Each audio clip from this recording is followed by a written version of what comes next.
आजचा माझा एक्सपिरियन्स सांगणार आहे मी. आज आम्ही निघालो होतो आंबवलीच्या घरी, जिथं आम्हाला रेंटने द्यायचं आहे, तिथं कलर द्यायचा होता म्हणून.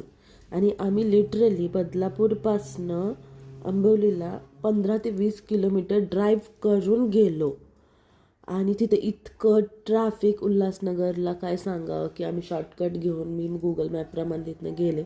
असं वाटलं की आधीच तिथं जाऊन पुढं लेफ्ट किंवा राईट घेतला असताना तर पुढं लवकर पोचलं असतं. पण इतकं ट्रॅफिक होतं ना इथं.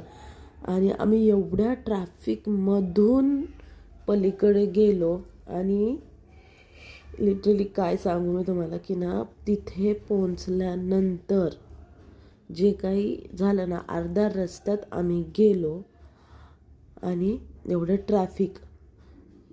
त्याच्यानंतर पुढे आम्ही आंबवलीला पोहोचलो तर ह्यांच्या लक्षात आलं की आमच्याकडे चावीच नाही आहे. तर आपण शेजारच्यांकडे जाऊन त्यांची चावी घेऊन लॉक उघडू. मी त्यांना म्हणत होते की नाही, पण तिथे गेल्यानंतर अशी मज्जा की आम्ही एवढ्या लांब गेलो आणि तिथं चावीच नाही. पुढे